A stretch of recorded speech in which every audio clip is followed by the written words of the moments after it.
नमस्कार साथियों, बायोगुरुजी बीएचडी में आपका स्वागत है। आज अपन शुरू करते हैं क्लास 9th की एनसीईआरटी साइंस का 13वां चैप्टर, जिसका नाम है हम बीमार क्यों होते हैं, यानी कि why do we fall ill. इसकी पहली हेडिंग है स्वास्थ्य। इससे पहले मैं आपको ये बता दूं कि ये जो 13वां चैप्टर है, ये वर्तमान के अंदर एनसीईआरटी की बुक से हटाया गया है। ये सिलेबस से रिमूव किया गया है। तो ये क्लास 9th के हिसाब से कोई देख रहा है तो उसको नहीं देखना चाहिए। बाकी कंप्यूटेशन के हिसाब से क्लास 9th की पहले वाली एनसीईआरटी से लिया गया है। ठीक है, अब शुरू करते हैं कि स्वास्थ्य क्या होता है कि किसी व्यक्ति की सामान्य शारीरिक एवं मानसिक अवस्था ही उसकी स्वास्थ्य है। सामान्य व्यक्ति है, उसकी जो शारीरिक स्थिति और उसकी जो मानसिक स्थिति है वो क्या है, स्वास्थ्य होता है। WHO के अनुसार स्वास्थ्य व्यक्ति की शारीरिक, मानसिक और सामाजिक अवस्था है। यानी कि WHO ने शारीरिक और मानसिक के साथ साथ में सामाजिक अवस्था भी स्वास्थ्य बताया है। लोगों को स्वस्थ एवं रोग मुक्त रखने के प्रति जागरूक करने के लिए हम प्रतिवर्ष 7 अप्रैल को विश्व स्वास्थ्य दिवस मनाते हैं। ये एनसीईआरटी की बुक से लिए गए फैक्ट हैं जो आपको सीधे तौर पर याद रखने की ज़रूरत है कि विश्व स्वास्थ्य दिवस कब मनाया जाता है। तो आंसर रहेगा 7 अप्रैल। हर वर्ष 7 अप्रैल को मनाया जाता है। ठीक है, अच्छे स्वास्थ्य के लिए आवश्यक परिस्थितियाँ क्या होती हैं, यानी कि अच्छे स्वास्थ्य के लिए क्या क्या चीज़ें हैं जो आवश्यक होती हैं, किन बातों का ध्यान रखना पड़ता है, कैसा समाज होना चाहिए, कैसा हमारा परिवेश होना चाहिए, कैसा हमारा रहन सहन होना चाहिए, खान पान होना चाहिए, उनके बारे में बात करते हैं। कि स्वच्छ भौतिक एवं सामाजिक पर्यावरण, यानी कि अपन जिस एरिया के अंदर रह रहे हैं, जिस क्षेत्र में अपन रह रहे हैं, उसके आसपास में उसका सामाजिक परिवेश है वो शुद्ध होना चाहिए, स्वच्छ होना चाहिए, साफ सुथरा होना चाहिए। वातावरण है कोई मोहल्ला अच्छा होना चाहिए, संस्कारों वाला होना चाहिए। ये भी एक स्वास्थ्य का स्वास्थ्य के लिए आवश्यक परिस्थिति है। दूसरा है कि संतुलित आहार और साफ पीने का पानी, यानी भोजन है जो अपना ऐसा होना चाहिए जो संतुलित भोजन हो। ऐसा कोई भोजन ना हो जो बासी पड़ा हो, जिसके न्यूट्रिएंट्स से हमारे शरीर के अंदर बॉडी में कोई काम नहीं आने वाले हो।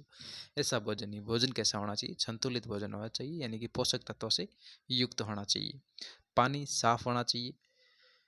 अच्छी आर्थिक स्थिति और रोजगार के सुअवसर होने चाहिए। रोजगार के लिए अवसर होने चाहिए उस समाज में या व्यक्ति के पास में या मानव के पास में। और आर्थिक स्थिति उसकी है वो थोड़ी मजबूत होनी चाहिए, जिससे कि वो स्वास्थ्य संबंधी हर तरह से रहन सहन खान पान की पूर्ति करने में सक्षम हो सके। फिर है व्यक्तिगत या सामुदायिक स्वास्थ्य में क्या अंतर है। व्यक्तिगत या सामुदायिक स्वास्थ्य, व्यक्तिगत यानी कि अपना निजी स्वास्थ्य और सामुदायिक यानी कि एक सामाजिक तरीके से एक पारिवारिक पूरे परिवार को लेकर चलने वाला जो ये सामुदायिक स्वास्थ्य है, इसके बारे में अंतर करते हैं कि व्यक्तिगत तथा सामुदायिक समस्याएं दोनों स्वास्थ्य को प्रभावित करती हैं। व्यक्ति के निजी जो काम है या निजी क्षेत्र हैं, जैसे व्यक्ति का खाना पीने का तरीका है वो उसका निजी है वो है, या सामुदायिक समस्याएं हैं यानी कि पूरे समाज की समस्याएं हैं, परिवार की समस्याएं हैं, वो भी स्वास्थ्य को प्रभावित करती हैं। व्यक्तिगत स्वास्थ्य के लिए सामुदायिक स्वच्छता महत्वपूर्ण एवं अति आवश्यक है। व्यक्तिगत स्वास्थ्य के लिए जो सामुदायिक स्वच्छता या महत्वपूर्ण है और ये अति आवश्यक है। जीवों का स्वास्थ्य उसके आस पड़ोस या पर्यावरण पर निर्भर करता है। सामुदायिक स्वास्थ्य क्या होता है, वही आसपास का माहौल, पर्यावरण, परिवेश, ये सब जो चीज़ें हैं वो सामुदायिक स्वास्थ्य होता है। उसका स्वच्छ होना जरूरी होता है। जब अपने आसपास और अपना पर्यावरण जब सुरक्षित होता तो व्यक्ति का जो व्यक्तिगत जीवन है वो भी स्वच्छ होगा। ठीक है, नेक्स्ट है कि रोग मुक्त और स्वस्थ रहने के लिए अच्छा भौतिक और सामाजिक वातावरण अनिवार्य है। इसलिए व्यक्तिगत और सामुदायिक स्वास्थ्य दोनों ही समन्वित अवस्था है। यानी कि एक व्यक्तिगत स्वास्थ्य और सामुदायिक स्वास्थ्य जो है, दोनों ही एक व्यक्ति के लिए, एक मानव के लिए, ह्यूमन बॉडी के लिए अति आवश्यक चीज़ें हैं, अनिवार्य अवस्था है। फिर स्वस्थ रहने और रोग मुक्त होने में क्या अंतर है? यानी एक स्वस्थ रहना और दूसरा रोग मुक्त रहना, इसमें क्या अंतर है, ये देखते हैं।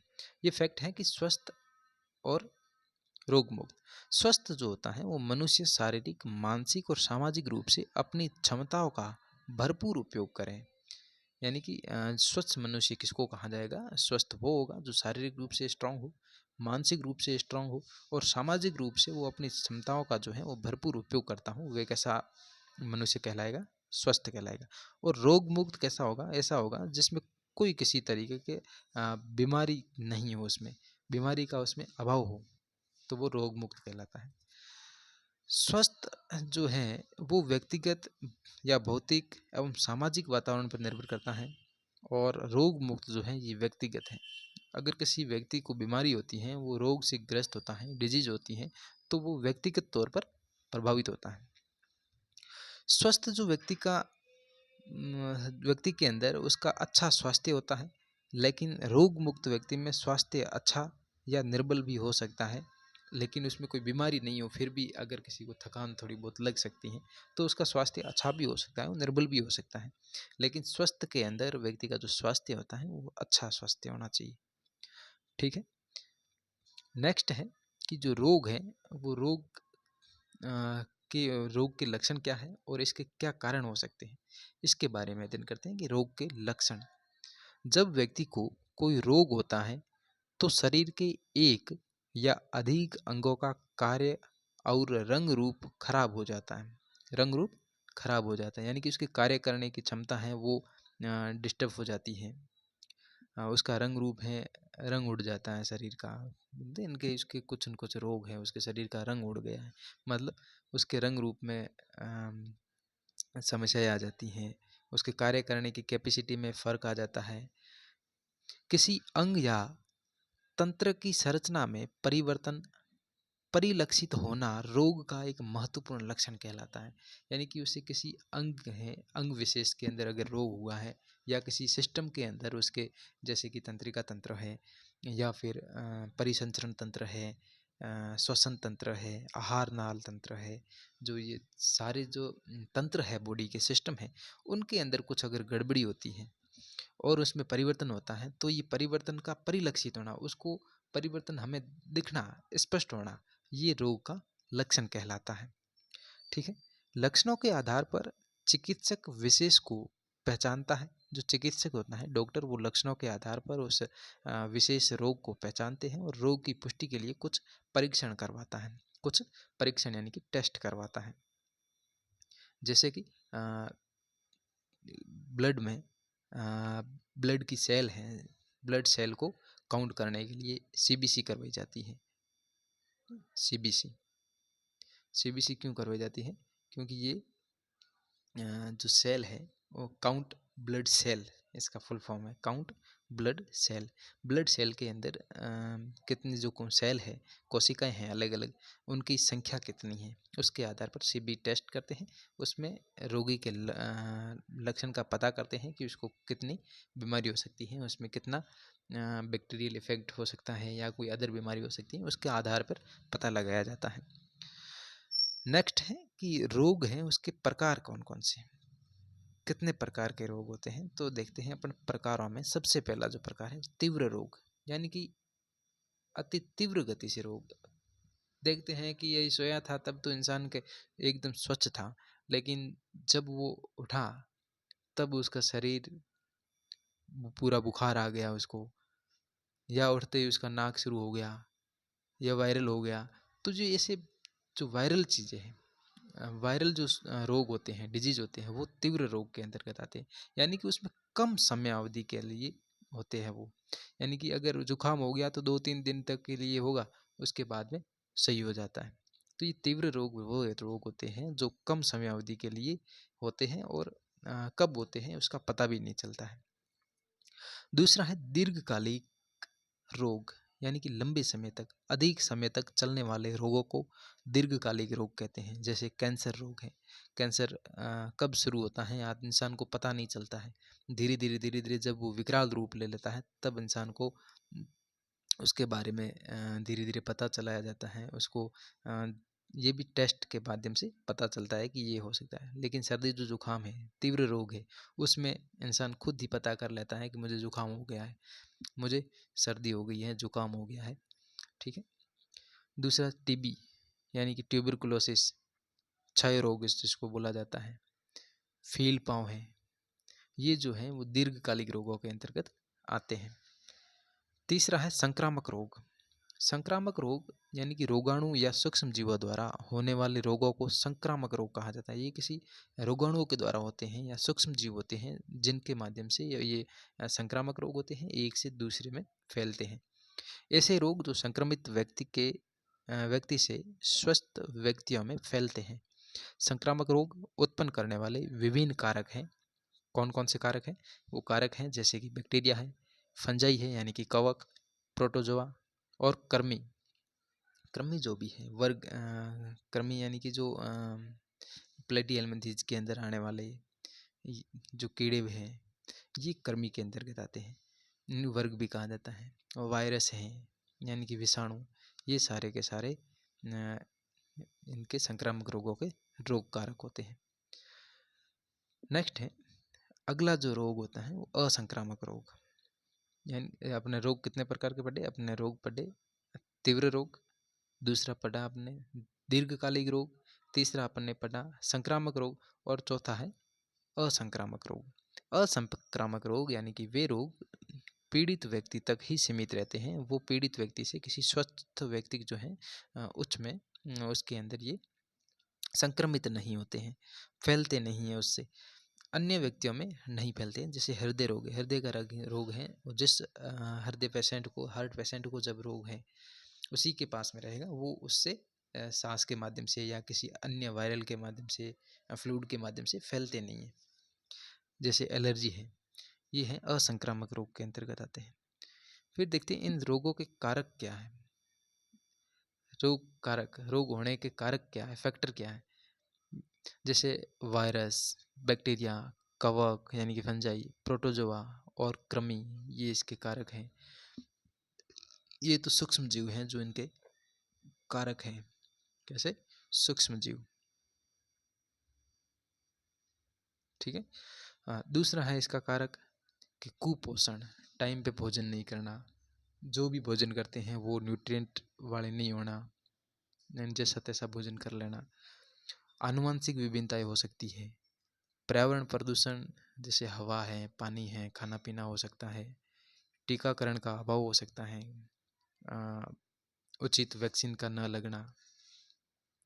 ठीक है। ये नेक्स्ट है